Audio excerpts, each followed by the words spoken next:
That was the nightmare Sophia faced. One late afternoon, she was stopped by two local police officers for no reason other than the color of her skin and her expensive car. They didn't stop there. They looked at her with contemptuous, scrutinizing eyes. And then the disgusting suggestion was made: bribe them, or you'll get into trouble. A blatant blackmail by those who abuse their power. When Sophia, a strong and upright woman, flatly refused, all hell broke loose. The most vicious racial and sexist slurs were thrown at her, and then they handcuffed her, dragged her out of the car, and treated her like a criminal illegally arrested, publicly humiliated by the very people whose duty it is to protect. But these two arrogant, greedy, prejudiced policemen made an unthinkable mistake. They had no idea who they were dealing with. They had no idea how powerful a position the black woman sitting handcuffed in the back seat of the patrol car held. When the truth is revealed at the police station, when her true identity is revealed, how will the two men who were just so aggressive react? How will they kneel and beg? And what will be the final price they pay for their racist and corrupt actions? The number will shock you. Prepare yourself for a story of prejudice, extreme abuse of power, and a dramatic turnaround one you have to hear to believe.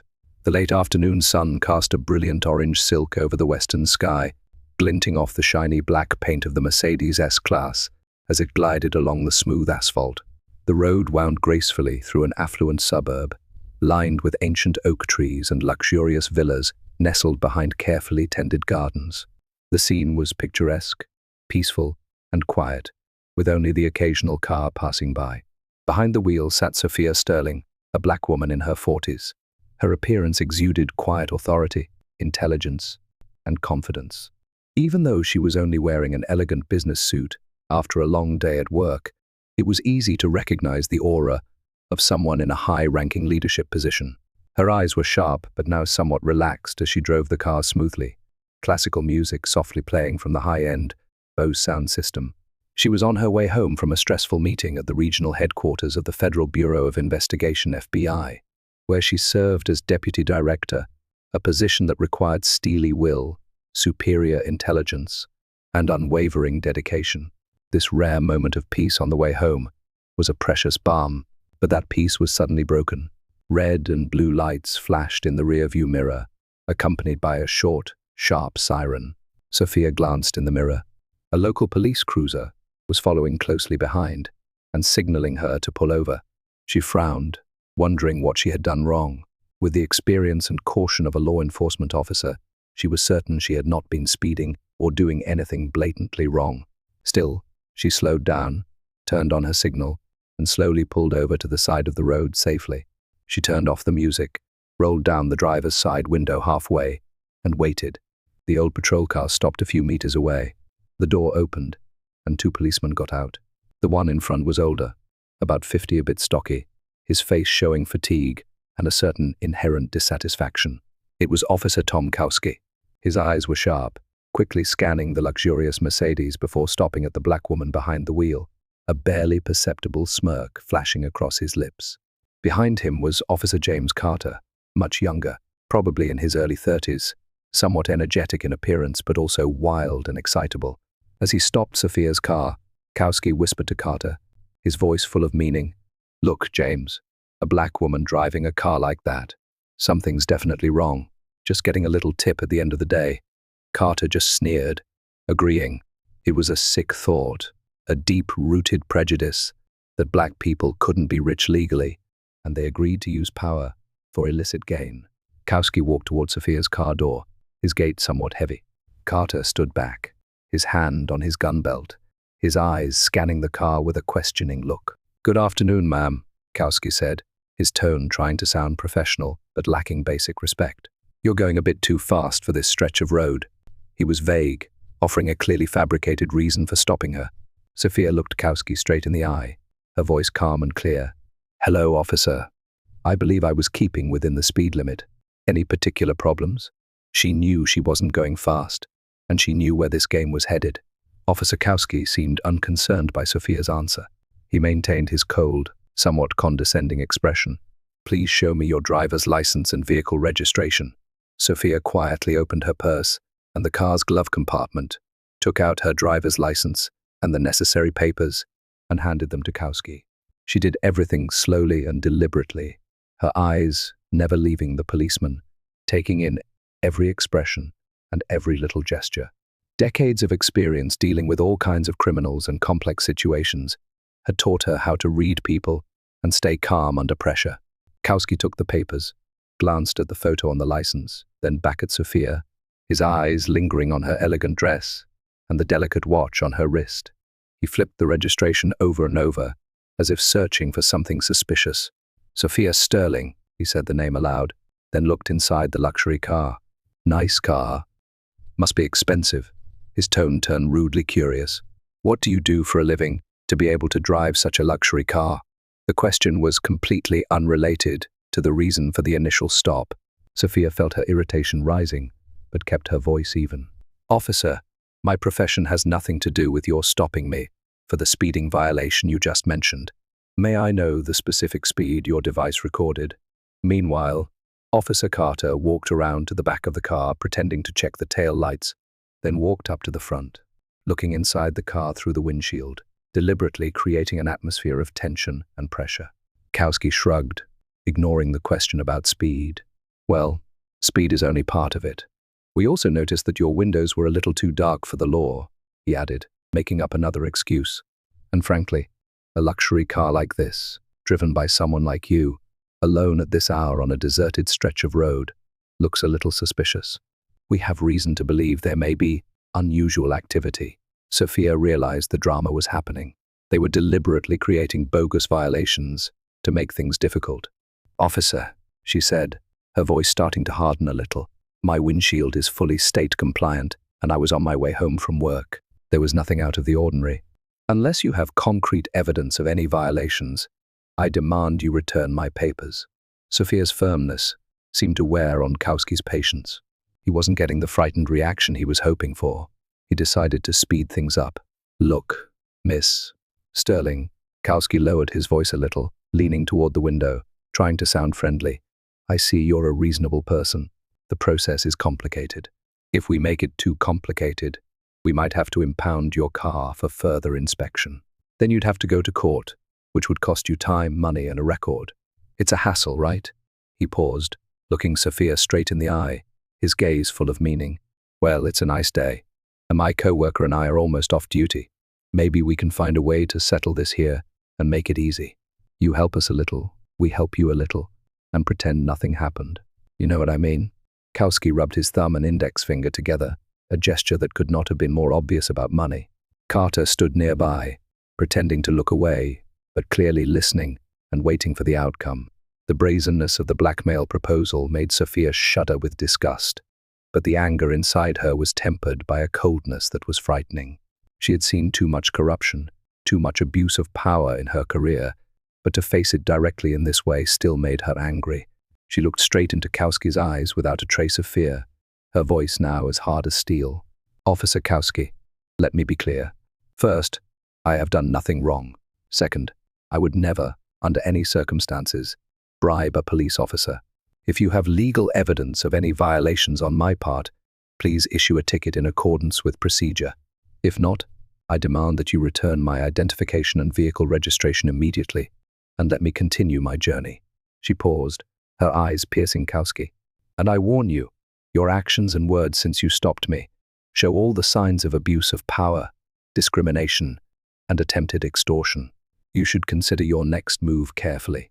Sophia's blunt refusal, fearless attitude, and sharp warning were like a bucket of cold water on Kowski and Carter's profiteering plans and smug egos. They had completely misjudged this woman.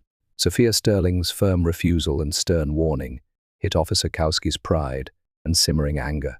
His plan to make easy money went up in smoke, and worse, he was lectured and threatened by a black woman. His complacency turned into uncontrollable rage. The facade of professionalism was finally torn apart. Oh, stubborn ha! Kowski roared, his voice now full of spite and hostility. His face was red, veins standing out at his temples. Who do you think you are, talking to me like that? A black woman driving a stolen car and still talking big? Profanity, racially and sexist, began pouring out of Kowski's mouth. You're arrogant. You think having a little money is cool? Someone like you must be a high-class prostitute or a drug dealer to be able to afford this car. Don't come here and lecture me. Officer Carter, sensing his boss's anger, quickly joined in. He moved closer to the car door, his face showing aggression. Listen to Officer Kowski. Stop bothering me. He could have slammed his fist on the roof of the luxurious Mercedes to make a loud, threatening noise. Sophia gripped the steering wheel, trying to control her boiling anger. She knew the situation was escalating dangerously, but she couldn't back down from this blatant injustice and abuse of power. You are acting beyond the bounds of what a police officer should be doing, she said, her voice calm but authoritative. I demand that my attorney be called right now, and I want to speak directly to your commander. Kowski interpreted that legitimate and just request as a final act of defiance. He considered it an unacceptable insult. Call a lawyer? Call the commander? You think you have the right to do that? Kowski let out a savage laugh. He turned to Carter, his eyes commanding. Arrest this woman for me for resisting law enforcement, disturbing public order, and disobeying police orders. Search the car. He made up a series of baseless charges on the spot, determined to teach her a lesson. Carter, under Kowski's orders and also in a state of agitation, did not hesitate. He yanked open the driver's door. Get out now. Sophia knew that physical resistance would only make things worse and give them an excuse to use more force. She slowly got out of the car but continued to protest verbally. You have no right to arrest me. This is completely illegal. But her words fell on deaf ears. Carter grabbed Sophia's arm, twisting it roughly behind her back. Sophia cried out in pain but held her ground. The cold metal clanged as Carter pulled the handcuffs from his belt and tightened them around her wrists. He squeezed hard enough that the metal cut into her flesh. Kowski stood with his arms crossed, watching the scene with a look of sadistic glee. See? I told you being stubborn only gets you hurt. He continued to mumble insults aimed at Sophia's skin color and appearance. After handcuffing Sophia, Carter pushed her mercilessly toward a nearby patrol car. He opened the back door, forced her head down, and shoved her into the hard, cramped seat. The door slammed shut with a heavy thud, trapping Sophia in the cramped space of the squad car. She sat there, back straight, eyes staring straight ahead through the mesh divider, her face expressionless except for a cold, unwavering stare. But inside, rage and determination swirled like a storm. She memorized every detail, Kowski and Carter's faces, the patrol car numbers, the time, the place, every word, every action. She knew the play was not over. The curtain call would come elsewhere, and she was certain that she would be the one to write the finale. The patrol car roared off down the deserted road, leaving the luxurious Mercedes S-Class parked alone in the fading sunset. On the way back to the station, Kowski and Carter continued to taunt and mock the woman in the back seat. They laughed and talked about the fat prey they had just captured, about how they would deal with her at the station. They were completely immersed in their complacency and ignorance, completely unaware that they were escorting one of the most powerful figures in federal law enforcement, and that hell was truly waiting for them.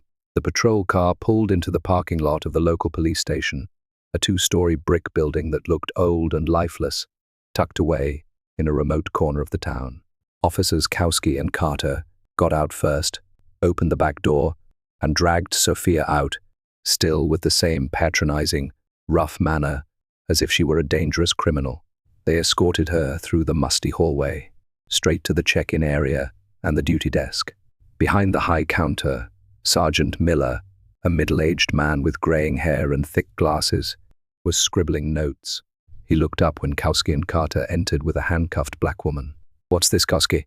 Sergeant Miller asked, his voice even, as if he were used to taking arrests at the end of a shift. Ah, big fish, Sarge, Kowski replied smugly, pushing Sophia toward the counter. Resisting, disorderly conduct, failure to obey orders, suspicious driving, you name it. He placed Sophia's license and vehicle registration on the counter. Let's get this arrested. Carter stood beside him, arms crossed, smirking. Sergeant Miller picked up the papers, put on his glasses, and began the process of entering the information into the computer system. He glanced at the handcuffed woman, who stood straight and silent, her face cold and fearless, her eyes staring straight ahead. defiant. It was a little unusual for the detainees he usually saw. He read the name on the license, Sophia Sterling. The name sounded familiar, but he couldn't immediately place it. He started typing it into the system as per standard procedure. Sergeant Miller looked up and asked Sophia a routine question to complete the initial profile. Occupation? It was the moment when all the arrogance and complacency of Kowski and Carter was about to crumble to dust. Sophia, still keeping her voice completely calm and clear, each word like a hammer blow, looked straight into the triumphant eyes of Kowski and Carter, and then answered Sergeant Miller's question. Deputy Director, Federal Bureau of Investigation. A sudden, deathly silence fell over the room. Sergeant Miller froze. The pen he was holding fell to the table with a dry clatter. His mouth fell open, his glasses sliding down the bridge of his nose. He stared at Sophia, then quickly back at the computer screen, then back at Sophia, his eyes wide with disbelief and beginning to flash with terror. Deputy Director of the FBI, he stammered, his voice shaking. He knew the position. It was one of the most powerful, second only to the Director of the FBI. He understood immediately the disaster that had befallen this small police station. But Sergeant Miller's reaction was nothing compared to Kowski and Carter's. The moment they heard the title Deputy Director of the FBI, the two policemen's world collapsed under their feet. Their faces changed in an instant from red with smugness to pale, then paper white. The smirk on Carter's face froze and twisted. Both of their eyes widened, looking at Sophia as if they were seeing a ghost from hell. Cold sweat broke out, soaking the collars of their uniforms. They got it all in a split second. They hadn't just arrested a citizen. They'd insulted, handcuffed, tried to blackmail, and framed one of the heads of the Federal Bureau of Investigation. They'd foolishly attacked a power so vast they could never have imagined. Career gone. Freedom probably about to be gone. Kowski's knees went weak. He staggered, and almost simultaneously with Carter, they both dropped to their knees on the cold floor, right there in front of Sophia, in front of Sergeant Miller, and several other stunned officers in the station. Deputy Director Sterling. Kowski raised his face, covered in sweat and tears, his voice trembling, almost inaudible. Oh God, no. We didn't know. We honestly didn't know. Please forgive us. Carter was even more pathetic. He bowed his head to the floor, his shoulders shaking as he sobbed. I'm sorry. 1,000, 10,000 times sorry. It was just a stupid mistake, a terrible misunderstanding. We were so stupid. We have a family. Please give us a chance to live. Don't destroy us. The despicable, pitiful pleas of the two men, who had been arrogant and brutal a moment before, now echoed in the tense and fearful atmosphere of the police station. Sophia stood there, still handcuffed behind her back, but her cold, stern gaze did not waver. She looked at the two kneeling at her feet with undisguised contempt. She did not respond to their pleas. Instead, she turned to Sergeant Miller, who was still standing frozen behind the counter, her voice calm, but filled with an irresistible command. Sergeant, release my handcuffs. Then call your commander immediately. Also, notify the FBI City Field Office of this incident. Have them send agents here immediately. Is that clear? Sergeant Miller jerked awake. Yes, Deputy Director. He hurriedly searched for the handcuff keys, his hands shaking as he unlocked Sophia. Then he immediately picked up the phone. His voice panicked as he reported the situation to his superiors and the FBI. The real storm was just beginning to hit this small police station. News that FBI Deputy Director Sophia Sterling had been illegally stopped, insulted, attempted to extort, and arrested by two local police officers sent shockwaves not only through the small police department, but also to the highest levels of city and federal command. The police chief, the mayor, and other high-ranking officials arrived at the station in record time, their faces showing signs of tension, shame, and extreme fear. Agents from the local FBI field office, including the special agent in charge, quickly arrived on the scene and took over the situation. Apologies were poured out to Deputy Director Sterling, but she received them coldly and professionally. All she cared about was that justice be done. Officer Tom Kowski and Officer James Carter were immediately suspended without pay. They were stripped of their weapons and badges and placed in complete isolation. Interrogations began almost immediately. conducted in parallel by the police department's Internal Affairs Division under close supervision of the FBI and FBI special agents specializing in government corruption and civil rights violations. Faced with the initial evidence and intense pressure, both Kowski and Carter quickly broke down and confessed to much of their wrongdoing, though they attempted to blame each other or their circumstances. A massive joint investigation was launched, involving local police and the FBI. Every aspect of the case was scrutinized: dashcam data, patrol logs, Deputy Director Sterling's detailed testimony, evidence of fabricated traffic stops, attempted extortion, and false arrest charges. In particular, the work records of Kowski and Carter were meticulously reviewed. It was quickly discovered that Kowski had a questionable history of complaints of bullying and discrimination, though none had been severely punished. Carter, though younger, also had several records of using unnecessary force. With the victim being a high-ranking FBI official and the evidence of guilt so clear, the case quickly moved into the prosecution phase. Both the District Attorney's Office and the U.S. Department of Justice, through the U.S. Attorney's Office, got involved. Kowski and Carter faced a comprehensive indictment of serious criminal charges at both the state and federal levels, including federal civil rights violations, a very serious crime conspiracy to extort money under color of law, unlawful detention, abuse of official position, false statements, and obstruction of justice. The Kowski and Carter trials became a national sensation. The evidence presented was irrefutable. The testimony of FBI Deputy Director Sophia Sterling, both as a victim and a top law enforcement expert, was particularly powerful. The defense attorney's efforts were largely a formality, focusing on pleading for leniency and blaming systemic failures or workloads, weak arguments against the evidence of intentional and malicious individual behavior. After the trial, it didn't take long for the jury to reach a verdict. Both Kowski and Carter were guilty on all major charges. The sentencing was a day of powerful justice. The federal judge presiding over the case delivered a scathing verdict, highlighting the betrayal of public trust, the dangers of racism and corruption in the police force, and the need for a sentence that would deter similar acts in the future. He noted that the actions of Kowski and Carter not only harmed individuals, but also undermined the foundation of the rule of law. The final verdict, both Tom Kowski and James Carter were each sentenced to 15 years in federal prison, an extremely harsh sentence reflecting the combination of multiple serious crimes, including federal crimes with high penalties, and the special status of the victim. The verdict was widely hailed by the public and civil rights groups as a major victory in the fight against police abuse and racial discrimination. The case became a case study that forced police departments across the country to review their training, supervision, and disciplinary practices. The police department where Kowski and Carter worked underwent a major overhaul and faced increased scrutiny from federal agencies and the community. For FBI Deputy Director Sophia Sterling, the verdict brought a sense of justice, but also left her with a deep sadness about the state of society. The incident, though painful, only reinforced her determination to use her position and power to promote change, to fight for equality and integrity throughout the legal system. Her drive home that evening in the sunset served as a stark reminder, but also a powerful motivation to continue her mission. The final message resonated: no one, no matter their position, is above the law. Abuse of power and prejudice will be punished, and justice, though sometimes delayed, will always prevail. Thank you for taking the time to listen to this story. If you like this content, please click like and subscribe to the channel so you don't miss the next meaningful stories, because tomorrow we will have another meaningful story for you.